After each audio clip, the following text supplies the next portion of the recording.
اٹھے اور اس کے بعد ان لوگوں نے پھر آپس میں دیکھ کر نشانیاں بھی بدلی ہوئی تھیں، بال بڑے تھے، ناخن بہت بڑے ہو چکے تھے، سب تبدیلی تھی.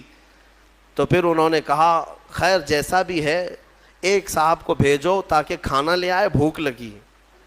تو ایک صاحب ان میں جو تھے ان کو کہا کہ چھپ کر کے جانا، کہیں بادشاہ کے کارندے دیکھ نہ لیں ورنہ وہ ہمیں پکڑ لیں گے تو پھر اپنے دین میں واپس لے جائیں گے یا تو پھر ہمیں ہلاک کر دیں گے.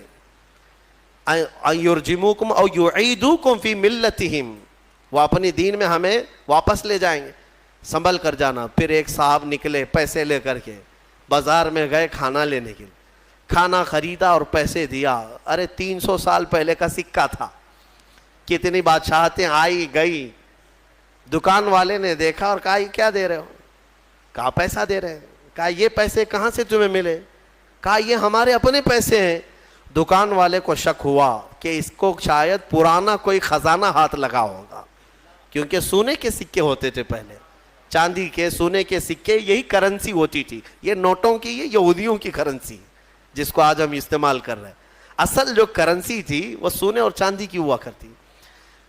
تو پھر دکان والے نے اس صاحب کو جو اصحاب کہف میں ہیں دکان پر ہی کھڑا کیا اور اندر سے جا کر کے بادشاہ کی پولیس کو خبر کر دیا. اس وقت جو بادشاہ تھا اس کا نام بیدروس تھا، وہ ایمان والا تھا اور وہ اللہ کی بارگاہ میں دعا کر رہا تھا. روز دعا کرتا تھا کہ اے مولا میری قوم گمراہ ہو رہی ہے، یا آخرت پر یقین نہیں کر رہی ہے، مرنے کے بعد دوبارہ زندہ ہونے پر یقین نہیں کر رہی ہے، تو کوئی ایسی نشانی دکھا دے کہ ان کا عقیدہ مضبوط ہو جائے. ہاں، بادشاہ کی دعا پر اللہ تبارک و تعالیٰ نے دوبارہ ان کو زندہ کیا ہے. تو بیدروس کے پاس جب یہ خبر پہنچی کہ ایسا ایسا ایک شخص آیا ہے جو پرانے زمانے کے سکے لے آیا ہے، تو بادشاہ نے اپنی فوج کو ساتھ کر دیا کہ جاؤ اس شخص کے ساتھ، یہ کہاں سے آیا. جب یہ کھانا لینے آئے ہوئے صاحب نکل کر کے واپس پوری فوج کے ساتھ غار آ رہے تھے تو اصحاب کہف نے کہا ہمارا ساتھی پکڑا گیا اور بادشاہ کی فوج آ رہی ہے ہمیں گرفتار کرنے. لیکن جو آئے وہ لوگ، ان لوگوں کو دیکھا تو سارے لوگوں نے اللہ کی بارگاہ میں سجدہ ریز ہو گئے. کہا اصحاب کہف کے بارے میں ان لوگوں نے سن رہا تھا کہ کچھ لوگ ایسے تھے جو بادشاہ سے اپنا ایمان بچا کر چلے گئے تھے اور غار ان کے لیے قبر بنا دی گئی تھی، اور آج غار کھلا ہے اور اس میں یہ لوگ زندہ سلامت بیٹھے ہوئے 300 سال کے بعد زندہ سلامت بیٹھے. تو بادشاہ نے اپنی پوری قوم کو بلایا اور کہا کہ دیکھو وہ رب قدیر 300 سال کے بعد جب کسی کو بیدار کر سکتا ہے تو ہر انسان کو موت کے بعد دوبارہ زندہ ضرور فرمائے گا. عقیدہ آخرت کو زندہ کیا. اب اصحاب کہف دوبارہ اپنی غار میں گئے، کھانے ہونے کا مسئلہ تو ختم اور دوبارہ ان کو نیند لگ گئی. اللہ نے پھر ان کو گہری نیند میں سلا دیا. جیسی ہی وہ سو گئے تو اصحاب کہف کا کتا بھی اسی طرح زندہ ہوا، اسی طرح پھر سویا. اب جو بیدروس تھا اس نے دیوار پھر سے بنا دی اور ان کا پورا واقعہ لکھا اور وہاں ایک مسجد بنائی، اور مسجد بنا کر وہ ڈیٹ، وہ جو دن تھا جس دن وہ اٹھے تھے، اس دن کو یادگار کے طور پر سارے لوگوں کو اعلان کیا کہ سال میں جب یہ دن آئے گا سب یہاں جمع ہوں گے اور اللہ کی عبادت کریں گے. اسی سے تو عرس کی شرعی حیثیت بھی ثابت ہوتی ہے. اولیاء اکرام کے عرس ہم جو مناتے ہیں قرآن پاک میں موجود ہے. اصحاب کہف جس دن سوئے جس دن اٹھے وہ تاریخ لکھ دی گئی. بہرحال اب اصحاب کہف کو دوبارہ جب اندر رکھا گیا تھا تو سونے کے تابوت بنائے تھے بادشاہ نے. یہ بیدروس نے سونے کے جنازے تابوت بنا کر اس میں ان کو لٹایا اور اندر رکھا. ایک ہی دن کے بعد وہ بادشاہ کے خواب میں آئے اور کہنے لگے کہ ہم دنیا سے بھاگ کر کے یہاں آئے اور تو دنیا ہمارے پاس لایا ہے، فوراً ہمیں اس سونے اور چاندی سے الگ کر. پھر دوبارہ ان کا غار کھولا گیا، پھر وہ سونے کے تابوت سے انہیں نکالا گیا اور پھر صاف مٹی میں انہیں سلایا گیا. یعنی میرے عزیزو اندازہ کرو ان 7 لوگوں کے بارے میں کہیں قرآن میں یہ نہیں ہے کہ وہ نبی ہیں، وہ شہید ہیں، وہ صدیق ہیں، نہیں، بلکہ مولا فرماتا ہے وہ 7 نوجوان تھے جنہوں نے اپنا ایمان بادشاہ سے بچا کر اللہ پر یقین کر کے غار میں پناہ لی. تو اللہ نے ان کا تصرف اور طاقت اتنی عطا کی کہ ان کی سونے کے بعد بھی وہ جس کے خواب میں جائیں چلے جائیں اور 300 سال بعد جب چاہیں بیدار ہو جائیں. اب جن کے بارے میں صاف ثابت ہے کہ امت مصطفیٰ کی یہ اولیاء ہیں، صدیق ہیں، شہید ہیں، تو کیا وہ اپنی قبروں میں زندہ نہیں ہو سکتے؟ اور اگر صدیق شہید زندہ ہیں تو میرا مصطفیٰ بھی اپنی قبر میں زندہ ہے. رسول پاک صلی اللہ علیہ وسلم کی زندگی پاک کو کیا سمجھ سکتے ہیں؟ اصحاب کہف کا یہ جو واقعہ ہے یہ قرآن پاک میں بیان کیا گیا. عزیزان گرامی، اب بھی اصحاب کہف اپنی غار میں سو رہے ہیں، اب بھی سو رہے ہیں. یہاں تک کہ حدیث میں ہے ہر عاشورہ کی محرم کی تاریخ کو، یعنی 10ویں محرم کو وہ کروٹ بھی بدلتے ہیں. اور قرآن یہ کہتا ہے کہ سورج بھی ان کے اوپر سے جاتا ہے. وہ غار ایسی کیفیت میں، لوکیشن ایسا ہے اس غار کا کہ سورج جب جاتا ہے تو دوپہر کے وقت آتا ہے تو سورج اس طرف کو ہو جاتا ہے، ڈھلنے کے وقت گرمیوں میں اس طرف، ٹھنڈیوں میں اس طرف. اور مولا تعالیٰ قرآن میں فرماتا ہے کہ اللہ تعالیٰ نے ہر موسم کی سختی سے ان کو محفوظ رکھا ہے. سورہ کہف میں دوسرے صفحے میں آپ پڑھ لیں، سورج کی تپش سے، بارش کی سڑن سے، ٹھنڈیوں کے گلانے سے اللہ ان کی حفاظت فرمایا. اور پھر فرماتا ہے وَتَحْسَبُهُمْ أَيْقَاظًا وَهُمْ رُقُودٌ، تم اگر ان کو دیکھو گے اللہ فرماتا ہے تو تمہیں وہ جاگتے ہوئے نظر آئیں گے. تَحْسَبُهُمْ أَيْقَاظًا وَهُمْ رُقُودٌ، جبکہ وہ سو رہے ہیں. وَنُقَلِّبُهُمْ ذَاتَ الْيَمِينِ وَذَاتَ الشِّمَالِ، اللہ فرماتا ہے ہم ان کو کبھی دائیں جانب کروٹ دیتے ہیں، کبھی بائیں جانب کروٹ دیتے ہیں. اور اتنا ہی نہیں، وَقَلْبُهُمْ بَاسِطٌ ذِرَاعَيْهِ بِالْوَسِيطِ، اللہ فرماتا ہے اور ان کا کتا پالتی مار کر ان کے قریب میں بیٹھا ہوا ہے. یعنی چاروں پیر جیسے کتا کسی کی نگرانی میں بیٹھتا ہے. قرآن کہہ رہا ہے ان کا کتا چاروں پیر پھیلائے ہوئے ان کے پاس بیٹھا ہوا ہے. کتے کے بارے میں قرآن میں آیا جس کا نام بھی قطمیر، وہ کتا ابھی بھی بیٹھا ہوا ہے غار میں.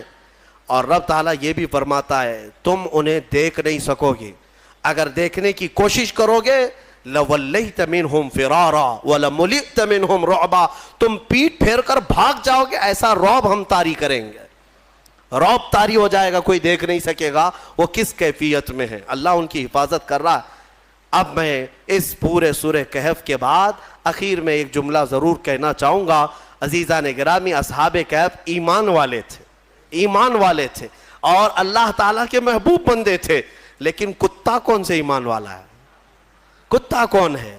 کتا تو ایک جانور ہے اور اس کے بارے میں حدیث میں آیا ہے سارے جانور قیامت کے دن ختم کر دیا جائیں گے اور معدوم کر دیا جائیں گے، ان کا وجود ختم کر دیا جائے گا. لیکن کچھ جانوروں کا ذکر میرے آقا نے حدیث میں فرمایا وہ جنت میں بھی جائیں گے. ان جانوروں میں اصحاب کہف کا کتا بھی ان کے ساتھ جنت میں جائے گا. اصحاب کہف کا کتا جنت میں جائے گا. اب مجھے یہ توجہ چاہتا ہوں، اصحاب کہف کا کتا جنت میں کیوں جائے گا؟ اس لیے میرے عزیزو ہے کتا لیکن تھا اللہ والوں کے ساتھ. تھا کس کے ساتھ؟ اللہ والوں کے ساتھ تھا. اسی لیے کہتے ہیں اولیاء اکرام کے دامن سے جو چیز لگ جاتی ہے وہ بھی نسبت سے بڑی محترم ہو جاتی ہے. اصحاب کہف کا کتا اگر ان کے قریب ہو کر جنت میں جا سکتا ہے تو ہم غوث کے دیوانے ہو کر کیوں نہیں جا سکتے؟ اسی لیے بریلی کے امام نے گنگنایا بھی تو یوں گنگنایا، یا غوث تجھ سے در، در سے سگ، اور سگ سے ہے مجھ کو نسبت، میری گردن میں بھی ہے دور کا ڈورا تیرا. اس نشانی کے جو سگ ہیں، سگ کہتے ہیں کتے کو، اعلیٰ حضرت کیا کہتے ہیں؟ غوث تم سے دربار کو نسبت ہے، تمہارے دربار سے تمہارے کتے کو نسبت ہے، اور تمہارے کتے سے مجھے نسبت ہے، اور میری گردن میں بھی ہے دور کا ڈورا تیرا. اور جن کتوں کے گلے میں پٹا ہوتا ہے اسے میونسپلٹی والے نہیں پکڑتے. ہاں کیوں؟ اس لیے کہ کسی کا پالا ہوا ہے، کوئی ہاتھ نہیں لگاتا. اعلیٰ حضرت فرماتے ہیں اس نشانی کے جو سگ ہیں نہیں مارے جاتے. یا غوث حشر تک میرے گلے میں رہے پٹا تیرا. اللہ تعالی ہم سب کو قادری پٹا عطا فرمائے. کیا دبے جس پہ حمایت کا ہو پنجہ تیرا, شیر کو خطرے میں لاتا نہیں کتا تیرا. ہم اسی بات پر فخر کرتے ہیں. اعلیٰ حضرت نے بھی فخر کرنا جو سکھایا ہے وہ اس پر ہے کہ میری قسمت کی قسم کھائیں سگانے بغداد.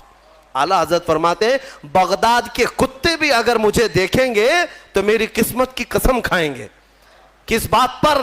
اعلیٰ حضرت فرماتے ہیں میری قسمت کی قسم کھائیں سگانے بغداد, ہند میں رہ کے بھی دیتا رہوں گا پہرا تیرا.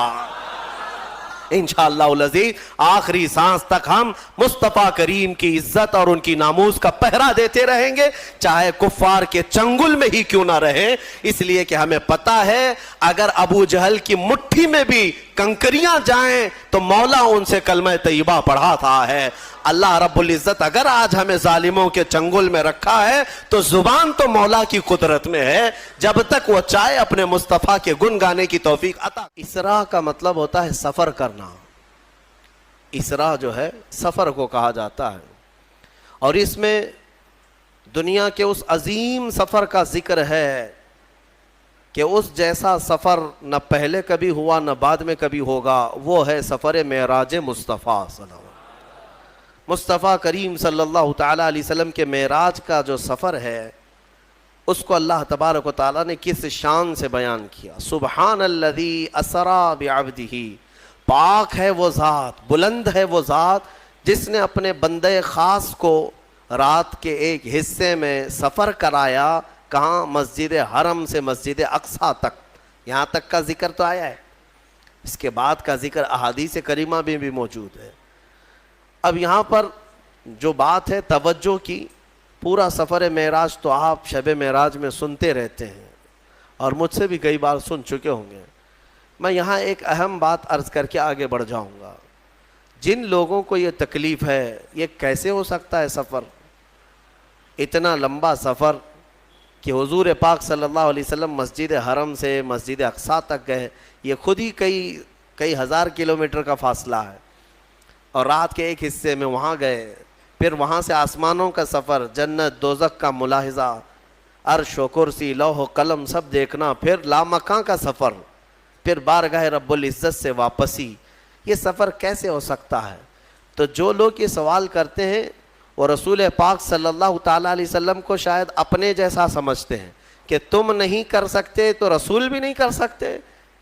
حضور پاک صلی اللہ تعالیٰ علیہ وسلم کو اپنے جیسا جو سمجھے گا وہ یہ سوال کرے گا. اور رہی بات ایسے کم عقلوں کے جواب کے لیے ہی اس پارے کی شروعات میں ہی اللہ نے فرما دیا, سب کا منہ بند ہو جائے گا. جواب سنو, اللہ تعالیٰ فرما رہا ہے, یہ نہیں فرمایا کہ وہ رسول بلند ہے جو رات کے ایک حصے میں مسجد حرم سے مسجد اقصیٰ تک کا سفر کیا, بلکہ مولا فرماتا ہے وہ ذات بلند ہے جس نے اپنے رسول کو سفر کرایا. میاں جب رب تعالیٰ کرانا چاہے وہ تو کن سے پوری زمین کو پیدا کر دے, کن سے پورے آسمان کو پیدا کر دے. وہ اگر اپنے محبوب کو ایک آن میں پوری دنیا کا کیا پوری کائنات کا سفر کرا دے تو اس کے لیے ناممکن تو نہیں ہے, اس کے لیے ناممکن نہیں ہے. تو جن لوگوں کو یہ اعتراض ہے, یعنی مسلمان ہوتے ہوئے, نام کے مسلمان ہوتے ہوئے جن کو یہ اعتراض ہے, گویا کہ وہ اپنے رب ذوالجلال کی قدرت پر اعتراض کر رہے ہیں. رب تعالیٰ نے فرمایا کہ وہ بلند ہے ذات جس نے سفر کرایا ہے اپنے رسول کو. تو کرانے والا جب اللہ رب العزت ہو تو پھر سوال ہی نہیں پڑتا کہ حضور کتنے دیر میں گئے کتنی دیر میں آئے. اب یہاں پر مفسر شہیر حکیم الامت نے کتنی بہترین بات لکھی ہے کہ اس سفر کی شروعات کو کن لفظوں سے بیان کیا جا رہا ہے, کہاں سے شروع ہو رہا ہے یہ پارا؟ سبحان الذی. سبحان, جب بھی کوئی اچھی چیز دیکھتے ہیں تو آپ کیا کہتے ہیں؟ ارے آپ کو بولے بغیر آپ نے سبحان اللہ کہا. آپ نعت خانوں کی مجمع میں بیٹھے ہیں تو پھر آخر تک تو ایک تسبیح ہو ہی جاتی ہے آپ کی, سبحان اللہ. تو یہ کسی تعجب کی چیز اور سب سے بہترین اور اچھی چیز محسوس ہو تو سبحان اللہ کہتے ہیں. بلند ہے اللہ کی ذات, پاک ہے اللہ کی ذات.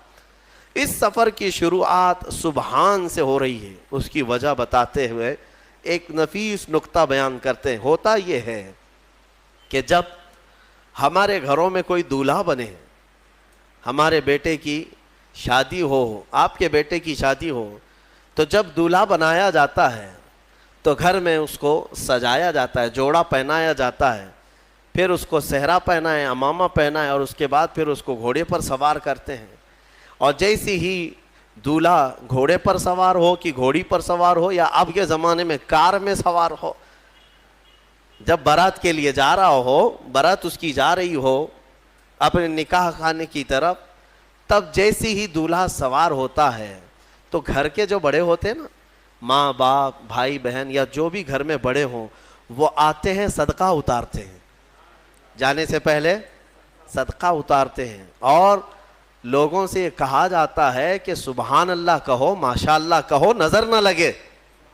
دولہے کو کیا کہا جاتا ہے؟ جب پورا مکمل سج جائے تو ماں باپ، رشتہ دار جو قریبی ہوتے ہیں وہ کہتے ہیں دولہا کیا خوب لگ رہا ہے میرا بیٹا، سبحان اللہ، میرا بیٹا بڑا عمدہ دولہا لگ رہا ہے، سبحان اللہ.